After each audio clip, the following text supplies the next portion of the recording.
Hello dear student. तो पिछले 3 lecture में हमने देखा, सबसे पहला हमारा लेक्चर था वो था हमारा कैरेक्टर सेट पे। पहला हमारा जो फर्स्ट लेक्चर था वो था हमारा कैरेक्टर सेट पे, ठीक है।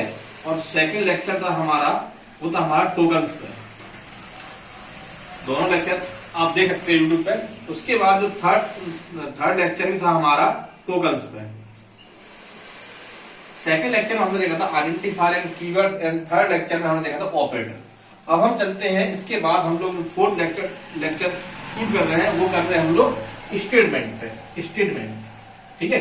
तो there are the instructions and perform specific task for us. Statement होते हैं एक स्पेसिफिक टास्क को परफॉर्म करते हैं। जिस तरह से इंग्लिश में एक सेंटेंस होता है, उसी तरह से सी लैंग्वेज के अंदर एक स्टेटमेंट होता है, ठीक है। एक स्टेटमेंट मतलब जस्ट लाइक एक सेंटेंस, ठीक है। अब हम देखते हैं कि there are 4 type of statement in C language. पहला है हमारा डिक्लेरेशन स्टेटमेंट, और सेकंड है हमारा अरिथमेटिक स्टेटमेंट, और थर्ड है हमारा input output statement, and fourth है हमारा कंट्रोल स्टेटमेंट। तो आज हम देखने वाले हैं डिक्लेरेशन स्टेटमेंट के सी के अंदर हम लोग डिक्लेरेशन स्टेटमेंट किस तरह से लिखते हैं। तो सबसे पहले हम चलते हैं डिक्लेरेशन स्टेटमेंट के सिंटेक्स पर कि हम इसका सिंटेक्स किस तरह लिखते हैं। देखिए, सबसे पहले हम लिखते हैं स्टोरेज क्लास। स्टोरेज क्लास के बाद हम देते हैं स्पेस। हम उसके बाद लिखते हैं हमको डेटा टाइप, और डेटा टाइप लिखने के बाद हम देते हैं स्पेस। देखिए यहाँ पे हमारा ये ब्रैकेट दिखा रहा है ऑप्शनल पार्ट, मतलब स्टोरेज क्लास ऑप्शनल है। अगर आप नहीं भी लगाओगे तो बाय डिफॉल्ट स्टोरेज क्लास रहती है ऑटो, ठीक है। और ये जो है हमारा फाइल हमारा डिनोट कर रहा है स्पेस को, और ये जो हमारा डेटा टाइप है ये एंगुलर ब्रैकेट जो हमारा दिखा रहा है डेटा टाइप को, मतलब डेटा टाइप लगाना कंपलसरी है। एग्जांपल के लिए जैसे मान लीजिए अगर मैंने यहाँ पे लिखा int A, this is data type and this is identifier और वेरिएबल। अगर मैंने यहाँ पे कोई भी स्टोरेज क्लास यूज नहीं की है, क्योंकि स्टोरेज क्लास मेरी ऑप्शनल है, अगर मैं कोई भी स्टोरेज क्लास यूज नहीं करता हूं तो बाय डिफॉल्ट जो मेरी स्टोरेज क्लास है वो रहती है मेरी ऑटो, ऑटो इंट ये। दोनों स्टेटमेंट सेम है। अगर मैं इसको नहीं भी लिखता हूं तब भी बाय डिफॉल्ट स्टोरेज क्लास मेरी वहां पे रहती है। उसी तरह से अगर मैंने यहाँ पे डेटा टाइप यूज किया तो मैंने लिखा यहाँ पे फ्लोट बी, तो ये क्या है, मेरा डेटा टाइप लिखना कंपलसरी है। डेटा टाइप लिखने के बाद मैं एक स्पेस दूंगा, और उसके बाद मैं एक वेरिएबल का नाम लिखूंगा, और लास्ट में क्या लगाऊंगा, सेमीकोलन। तो ये मेरा कंप्लीट क्या होता है, स्टेटमेंट होता है, डिक्लेरेशन स्टेटमेंट होता है। डिक्लेरेशन स्टेटमेंट के बारे में इन सी की बात कर रहा हूं मैं। Declaration statement always main function जो होता है, उसके मेन फंक्शन है कोई फंक्शन। जैसे मान लीजिए ये आपका फंक्शन है, जैसे आपका ये मेन फंक्शन है, ये आपने लिखा मेन फंक्शन। तो मेन फंक्शन के बाद जो एंगुलर ये जो यहां से मेरा स्टेटमेंट स्टार्ट होता है, तो उसके डिक्लेरेशन पोर्शन ऑलवेज हमेशा स्टार्टिंग में होगा, ठीक है। इन सी के अंदर C++ में आप कहीं भी कर सकते हो, लेकिन सी के अंदर डिक्लेरेशन वाला पार्ट ऑलवेज फंक्शन के स्टार्टिंग में ही आता है। तो डियर स्टूडेंट, देखते हैं हम लोग स्टोरेज क्लास। तो स्टोरेज क्लास क्या होती है हमारे पास, there are 4 type of storage class in C language. C language हम 4 टाइप की स्टोरेज क्लास यूज करते हैं जो ऑप्शनल होती है। अगर मैंने कोई भी क्लास यूज नहीं की है तो ये क्लास रहती है बाय डिफॉल्ट रहती है, बाय डिफॉल्ट ये वाली क्लास रहती है हमारी, ठीक है। अगर जैसे मैंने लिखा यहाँ पे इंट ए, तो इसका मतलब क्या आता है, यहाँ पे ऑटो जो क्लास है मेरी ऑटोमेटिक क्लास रहती है। अगर इसका यहाँ पे अगर नहीं लगा तो भी यहाँ पे क्या रहता है, ऑटो रहता है, ऑटो इंट ए। देखिए अब यहाँ पे लिखा है मेरा क्लास नेम, यहाँ लिखा है मेरा स्टोरेज, यहाँ इनिशियल वैल्यू क्या होगी, स्कोप क्या होगा, और लाइफ क्या होगी। तो अब मैं बात करता हूँ यहाँ पे स्टोरेज क्लास ऑटो की। अगर मेरी स्टोरेज क्लास ऑटो है या बाय डिफॉल्ट मैंने कोई भी क्लास यूज नहीं की है, तो मेरे वेरिएबल का जो स्टोरेज होगा वो रैम के अंदर होगा, और इसकी जो इनिशियल वैल्यू रहेगी वो गारे वैल्यू रहेगी, और इसका जो स्कोप रहेगा विद इन द ब्लॉक रहेगा, और इसकी जो लाइफ भी रहेगी वो रहेगी विद इन द ब्लॉक, ठीक है। तो स्टोरेज क्लास में क्या जाती है कि मेरा जो वेरिएबल है वो कहां पे स्टोर हो रहा है, उसकी इनिशियल वैल्यू क्या है, उस वेरिएबल का स्कोप क्या है, और उस वेरिएबल की लाइफ क्या है। अब हम बात करते हैं रजिस्टर। देखिए ऑटो क्लास और रजिस्टर क्लास में डिफरेंस क्या है। ऑटो क्लास अगर मैं लगाता हूं तो मेरे जो वेरिएबल है उसकी वैल्यू होती गायब रहती है, और ये सब कुछ सेव रहता है। डिफरेंस क्या रहता है मेरी ऑटो क्लास और स्टोरेज क्लास में, ऑटो क्लास रजिस्टर क्लास मेरी सीपीयू से रिक्वेस्ट करती है कि अगर उसको मेमोरी सीपीयू मेरी आती है तो सीपीयू में उसको मेमोरी मिलती है। मतलब रजिस्टर क्लास अगर मैं यूज करता हूं तो फर्स्ट प्रॉपर्टी सीपीयू रजिस्टर को मिलती है। अगर सीपीयू रजिस्टर अवेलेबल नहीं है तो जस्ट मेरी रजिस्टर क्लास ऑटो क्लास की तरह काम करेगी, और उसको स्टोरेज जो वेरिएबल है उसको कहां मिलेगा, रैम के अंदर मिलेगा। ऑटो क्लास और रजिस्टर क्लास में डिफरेंस इतना है सिर्फ स्टोरेज का, कि इसमें स्टोरेज होता है मेरा रैम के अंदर ऑटो क्लास के अंदर, और रजिस्टर क्लास का जो स्टोरेज है वो होता है मेरा सीपीयू रजिस्टर के अंदर। This is request of the CPU. Register class मेरी सीपीयू से सिर्फ ओनली रिक्वेस्ट करती है कि उसको जो उसके जो वेरिएबल है उसको जो मेमोरी है वो सीपीयू के अंदर मिल जाए। अगर उसकी रिक्वेस्ट ग्रांटेड होती है तो उसको सीपीयू रजिस्टर के अंदर स्टोरेज मिलेगा। अगर उसकी रिक्वेस्ट ग्रांटेड नहीं होती है तो फर्दर वो मेरा ऑटो क्लास की तरह ही काम करता है। उसके बाद चलता हूं एक्सटर्न। तो एक्सटर्न क्लास का जो वेरिएबल है उसको स्टोरेज कहां मिलेगा, रैम के अंदर मिलेगा। इसकी इनिशियल वैल्यू 0 रहेगी और इसका स्कोप रहेगा ऑल ओवर द प्रोग्राम, और उसकी लाइफ भी रहेगी ऑल ओवर द प्रोग्राम। उसके बाद मैं आता हूं स्टैटिक। तो स्टैटिक में भी क्या रहेगा, मेरी जो स्टोरेज होगा वो रैम के अंदर होगा, इनिशियल वैल्यू जो होगी वो 0 रहेगी, और इसका जो स्कोप रहेगा वो रहेगा विद इन द ब्लॉक, और उसकी जो लाइफ रहेगी ऑल ओवर द प्रोग्राम। तो अगर मैंने कोई भी क्लास यूज नहीं की है तो मेरी क्लास कौन सी रहती है, मेरी ऑटो क्लास रहती है। लेकिन अगर मुझे कोई क्लास यूज करनी है, जैसे मैं लगा यहाँ पे स्टैटिक इंट ए जैसे वेरिएबल, तो इस वेरिएबल का स्टोरेज कहां होगा, इसका स्टोरेज होगा मेरा रैम के अंदर। मैंने क्लास कौन सी यूज की है, स्टैटिक की है, इसका स्टोरेज होगा रैम के अंदर, और इसकी इनिशियल वैल्यू क्या होगी, 0 होगी, और इसका स्कोप होगा विद इन द ब्लॉक होगा स्कोप, और इसका लाइफ होगी ऑल ओवर द प्रोग्राम। तो अगर मैं चेक करना चाहूं तो मैं इसको चेक कर सकता हूं। अगर मैं इसको प्रिंट करूंगा, अगर मैं इसको प्रिंट करता हूं तो मेरी जो इनिशियल वैल्यू क्या दिखाएगा, ये 0 दिखाएगा। अगर मैंने यहाँ पर कोई भी क्लास यूज नहीं की है, तो बाय डिफॉल्ट मेरी ऑटो क्लास रहती है, और अगर मैं ए को प्रिंट करूंगा तो मेरा क्या दिखाएगा, यहाँ पर गारे वैल्यू दिखाएगा। तो इस तरह से मैं चेक कर सकता हूँ। तो ये मेरी 4 क्लास होती है, ऑटो, स्टैटिक, एक्सटर्न और रजिस्टर। इन 4 क्लासों को दिखाता हूँ मैं अपना रजिस्ट्रेशन। अभी मैं सिंटैक्स में क्या लिखा था, देखिए मैंने डिक्लेरेशन स्टेटमेंट का सिंटैक्स ये लिखा था, कि यहाँ रहेगी मेरी स्टोरेज क्लास, उसके बाद रहता है मेरा स्पेस, उसके बाद आता है मेरा डेटा टाइप आएगा, उसके बाद फिर से स्पेस आता है, और आगे आता है मेरा वेरिएबल। तो मैंने देख लिया कि मेरी स्टोरेज क्लासेस कौन सी होती है और किस स्टोरेज क्लास का क्या काम रहता है। अब मैं देखने वाला हूं डेटा टाइप। तो अभी हम पढ़ने वाले हैं डेटा टाइप। तो डियर स्टूडेंट, अभी हमने देखा कि हमारी स्टोरेज क्लास कौन सी होती है, ऑटो, स्टैटिक, एक्सटर्न, रजिस्टर। मैंने क्या बोला कि हमारा जो डिक्लेरेशन स्टेटमेंट है हमारा, ये इसका सिंटेक्स है। इसमें क्या था, हमारा स्टोरेज क्लास हमारी ऑप्शनल थी, स्पेस था, उसके बाद डेटा टाइप था, स्पेस और आइडेंटिफायर। तो हमने ये देख लिया। अब हम देखने वाले हैं कि हमारा डेटा टाइप क्या होता है। डेटा टाइप जो होता है वो हमारे जो बैरियर होता है या जो आइडेंटिफायर होता है उसकी टाइप को डिसाइड करता है कि इसका टाइप क्या है। ठीक है, चलिए, तो या उसका नेचर किस तरह का है। तो डेटा टाइप हमारे 2 तरह के होते हैं। एक होता है हमारा प्रीएम्प्टिव डेटा टाइप, और एक होता है हमारा यूजर डिफाइंड डेटा टाइप।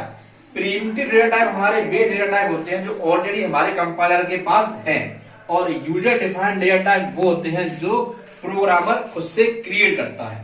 ठीक है, तो हम सबसे पहले देखते हैं pre defined primitive data type. तो प्रीएम्प्टिव डेटा टाइप हमारे होते हैं char, int, short, long, float, double. ये सारे के सारे डेटा टाइप आपको इनबिल्ड आपके कंपाइलर के पास है।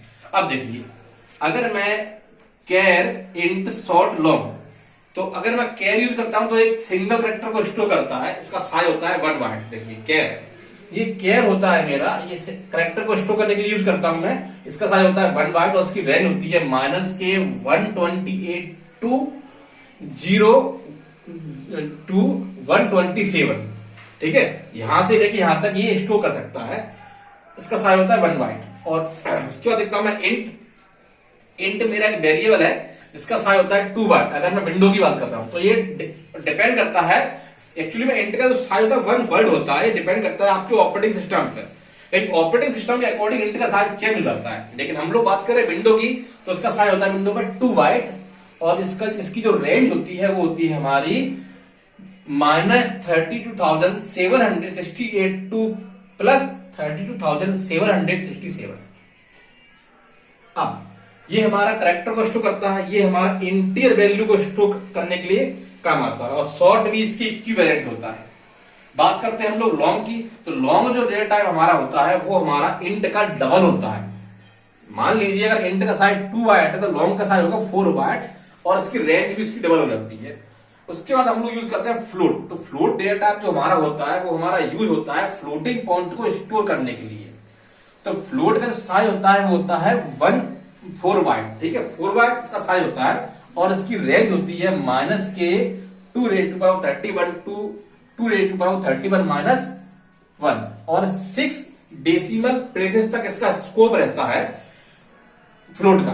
और अगर डबल की मैं बात करता हूं तो डबल का जो साइज होता है वो 8 बाइट होता है, और इसका जो इसकी जो रेंज होती है फ्लोट की डबल होती है, और इसका जो स्कोप होता है दशमलव के बाद वो 15 तक रहता है, ठीक है। जैसे हम एक सिंपल सा एग्जांपल लेते हैं और इसे समझते हैं कि किस तरह से ये डेटा टाइप हमारे काम करते हैं, किस तरह से हम लोग डिक्रीजेशन स्टेटमेंट को ले सकते हैं, ठीक है। तो हम सिंपल एग्जांपल लेके हम चेक करते हैं कि हम लोग किस तरह से डेटा टाइप लेते हैं और उसका मतलब क्या है, उसका मीनिंग क्या है, ठीक है। तो एक छोटा सा एग्जांपल लेते हैं, उससे हम लोग समझते हैं। जैसे मान लीजिए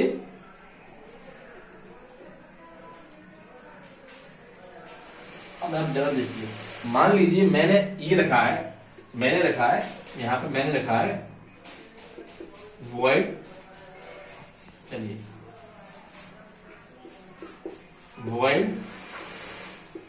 main, ठीक है। तो डिक्लेरेशन स्टेटमेंट ऑलवेज हमेशा स्टार्टिंग होते हैं यहां से। तो मैंने लिखा यहां पे इंट ए।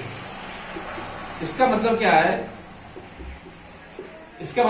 देखिए मैंने यहाँ पे कोई स्टोरेज क्लास यूज नहीं किया। इसका मतलब बाय डिफॉल्ट मेरी कौन सी स्टोर क्या रहती है, ऑटो रहती है, ऑटो क्लास रहेगी। इसका मतलब इसका जो इनिशियल वैल्यू से क्या होगी, 0 होगी, ठीक है।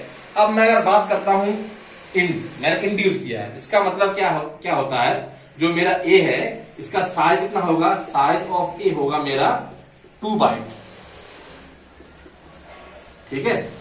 और इसकी रेंज क्या होगी, रेंज का मतलब है कि इसके अंदर -32,768 प्लस के 32,767 तक की नंबर्स को ये स्टोर कर सकता है। यहां से यहां इस रेंज तक नंबर को स्टोर कर सकता है। और ये कौन सी वैल्यू स्टोर करेगा, ऑलवेज इंटीजर वैल्यू को स्टोर करेगा, इंटीजर वैल्यू को ये स्टोर करेगा अपने अंदर। इसका मतलब ये है, ठीक है।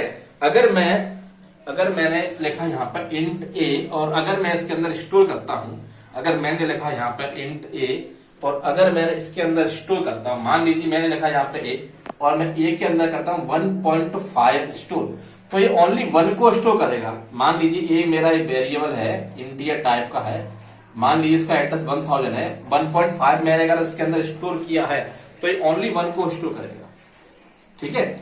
और अगर मैं यहां लिखता हूं फ्लोट, मान लीजिए फ्लोट बी लिखा है, इसका मतलब है कि ये बी एक वेरिएबल है, इसका साइज 4 बाइट है, और ये फ्लोटिंग नंबर को स्टोर कर सकता है। जैसे मान लीजिए बी है, मान लीजिए इसका जो एड्रेस है वो 2000 है, और इसके अंदर मैं दे रहा हूं, बी के अंदर दे रहा हूं 1.5, तो ये 1.5 000 ये 6 दशमलव के बाद 6 नंबर लेगा, 1 2 3 4 5 6 ये लेगा, ये इतना ये स्टोर करेगा। देखिए अब ये सारी चीज आप चेक कैसे करोगे, ये आप कैसे चेक करोगे कि सर ने सही बोला है गलत बोला। देखिए अगर मुझे साइज चेक करना है किसी वेरिएबल का, तो मैं चेक कर सकता हूं। मैं अगर लिखता हूं प्रिंट परसेंटेज होता है हमेशा इंटीजर के लिए, और मैं यहां लिखता हूं साइज ऑफ, और यहां लिखता हूं इंट, तो इंट का जो साइज क्या है बता देगा। उसी तरह से अगर मैं यहाँ पे इंटीजर की जगह पे यहाँ पे लिख दूं फ्लोट, यहाँ पे लिख दूं कैर, यहाँ पे लिख दूं लॉन्ग, जिसका जितना साइज होगा उसका साइज वो बता देगा, ठीक है। तो मैं ये साइज ऑफ ऑपरेटर से मैं किसी का भी साइज को चेक कर सकता हूं, उसकी साइज क्या होगा, ठीक है। तो अब हम देखते हैं, ये हो गया। चलिए और हम एक चीज और चेक करते हैं, इसके फॉर्मेट स्पेसिफायर चेक कर लेते हैं।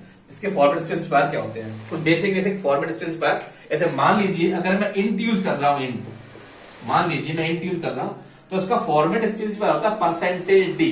परसेंटेज डी करता हूं मैं इंट के साथ में, केयर के साथ में यूज करता हूं परसेंटेज सी, फ्लोट के साथ में यूज करता हूं परसेंटेज एफ, और ये बेसिक हो गई थी हमारी, ये नॉर्मली हम बेसिक यूज करते हैं। लॉन्ग के साथ मैं एलडी यूज करता हूं। तो इसी तरह से हम हर एक के जो फॉर्मेट स्पेसिफायर है, जैसे हर एक के फॉर्मेट स्पेसिफायर है, जो हम एक अलग लेक्चर में पूरा देखें कि किसके साथ हम लोग क्या चीज यूज कर सकते हैं। तो आज हमने क्या देखा, आज हमने देखा कि डिक्लेरेशन स्टेटमेंट, आज हमने क्या चेक किया, डिक्लेरेशन स्टेटमेंट, डिक्लेरेशन स्टेटमेंट आज हमने चेक किया। डिक्लेरेशन स्टेटमेंट, इसमें देखा हमने कि पहला होता है हमारा हिस्टोरिक क्लास जो ऑप्शनल होती है, उसके बाद होता है हमारा डेटा टाइप जो कंपल्सरी होता है, उसके बाद होता है हमारा आइडेंटिफायर। तो ये चेक किया हमने, क्या चेक किया, हिस्टोरिक क्लास हमारी कौन सी होती है, हिस्टोरिक क्लास होती है हमारी 4 होती हैं। कौन सी होती है, 4, ऑटो स्टैटिक एक्सटर्नल रजिस्टर। उसके बाद होता है हमारा डेटा टाइप। तो डेटा टाइप हमारा 2 तरह का होता है, एक होता है हमारा प्रिमिटिव डेटा टाइप और एक होता है हमारा यूजर डिफाइंड डेटा टाइप। तो प्रिमिटिव डेटा टाइप हमारे वे डेटा टाइप होते हैं जो ऑलरेडी हमारे कंपाइलर के पास है, कंपाइलर के पास है, जिनका साइज पहले से फिक्स है, इनकी रेंज पहले से फिक्स है, इनका नेचर पहले से फिक्स है। ठीक है, तो ठीक है, आज के लेक्चर में इतना ही, और उसके बाद हम फर्दर लेक्चर में दूसरा टॉपिक देखेंगे। तो आज हमने सीखा declaration statement. Dear student, thank you very much.